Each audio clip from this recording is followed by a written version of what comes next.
जय जय श्री राधे। आपका स्वागत है हमारे चैनल मंगल ज्ञान दर्पण में। साथियों, आज हम आपके लिए एक ऐसे राजा की कथा लेकर के आए हैं जो राजा बेहोश होने पर उसके शरीर से शक्ति कैसे प्रकट हुई और क्यों प्रकट हुई। ये कहानी, ये कथा हम आपको जो सुना रहे हैं वह आपको जरूर पसंद आएगी, क्योंकि ये कथा आमल एकादशी की कथा है। जो व्यक्ति इस कथा को सुनता है, आमल एकादशी का व्रत करता है, ईश्वर उसकी मनोकामना अवश्य पूर्ण करते हैं। जो मेरे नए साथी मेरे चैनल से जुड़े हैं, उनसे निवेदन करूंगा मेरे चैनल को सब्सक्राइब और वीडियो को लाइक अवश्य करें। साथियों, आमल की एकादशी फागुन मास की शुक्ल पक्ष की एकादशी को मनाई जाती है। इस आमल की एकादशी को आमले के वृक्ष में भगवान विष्णु का निवास होता है, इसलिए इस दिन आमले के वृक्ष के नीचे बैठकर भगवान विष्णु का पूजन किया जाता है।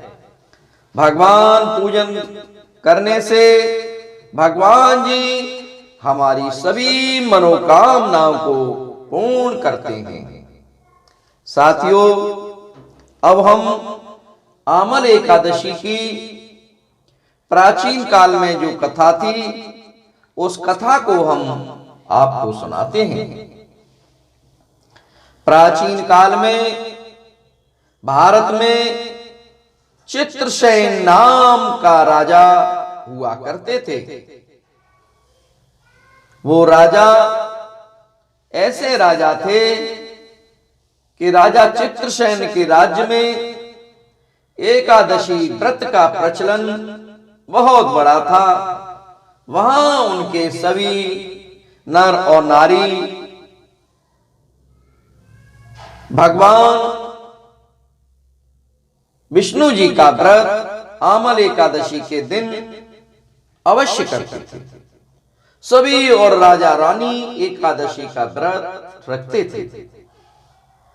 एक दिन राजा चित्रसेन शिकार खेलते खेलते वन में बहुत दूर निकल गए, और जब वह बहुत दूर चले गए जंगल में, तो उन्हें उस जंगल में कुछ भी दिखाई नहीं दे रहा था, और वह और आगे बढ़ गए।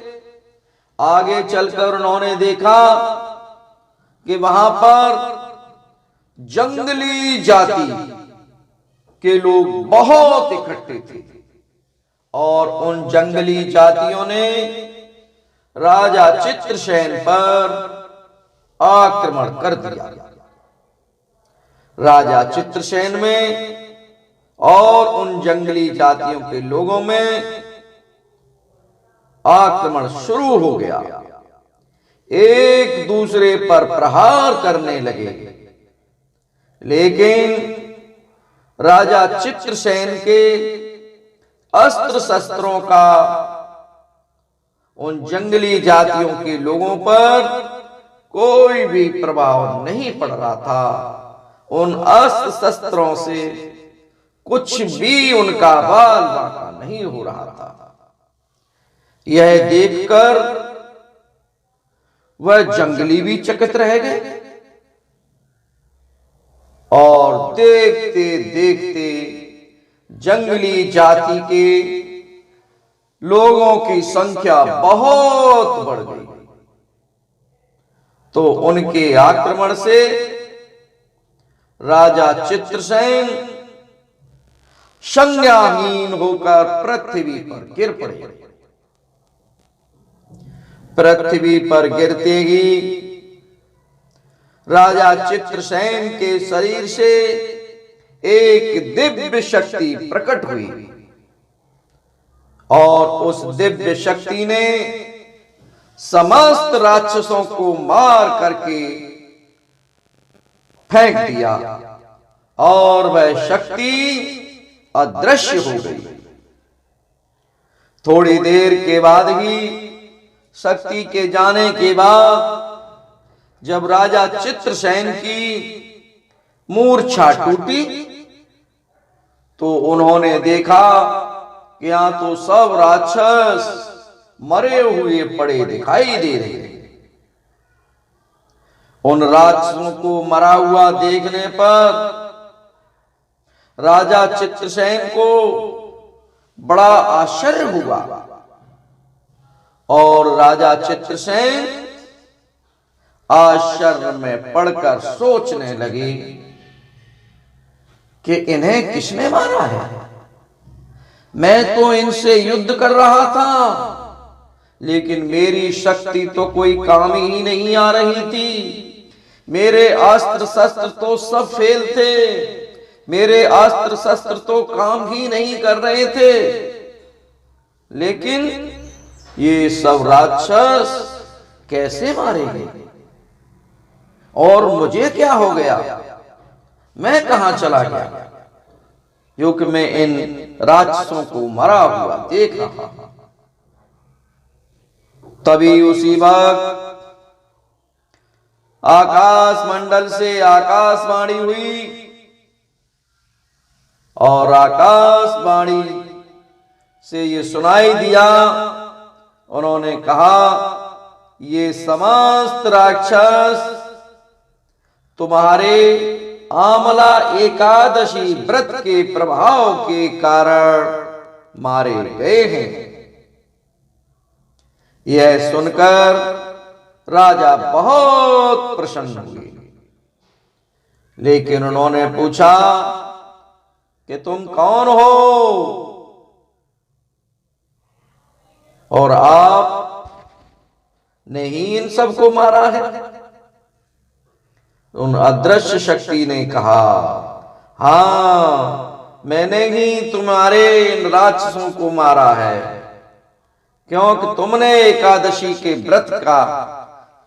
व्रत किया था, उसी के फल के कारण ये सब मारे गए हैं।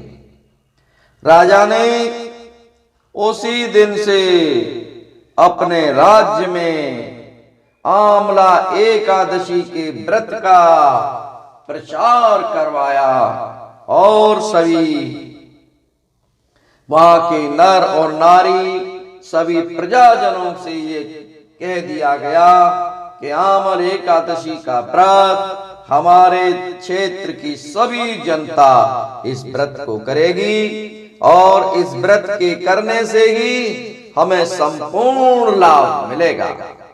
साथियों, हमने आपको आमल एकादशी की कथा सुनाई, कैसे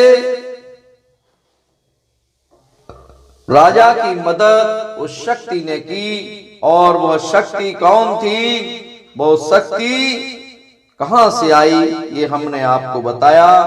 यह शक्ति राजा के व्रत का प्रभाव था और वह ईश्वरी शक्ति ने ही राजा की मदद की। साथियों, ये कथा आपको हमारी पसंद आई हो तो हमारे चैनल को सब्सक्राइब और वीडियो को लाइक अवश्य करें। हम समय समय पर आपके लिए नई नई कथा लेकर के आते हैं और ये कथाएं भी आपको जरूर पसंद आई होंगी। साथियों, हम आपसे निवेदन करेंगे कि आप बेल आइकन की घंटी अवश्य दबाएं और ये इस कथा को आप अपने इष्ट मित्रों में भी शेयर अवश्य कर दिया करें। बोलिए विष्णु भगवान की जय। जय जय श्री राधे श्याम। साथियों, आप सब लोगों को बहुत बहुत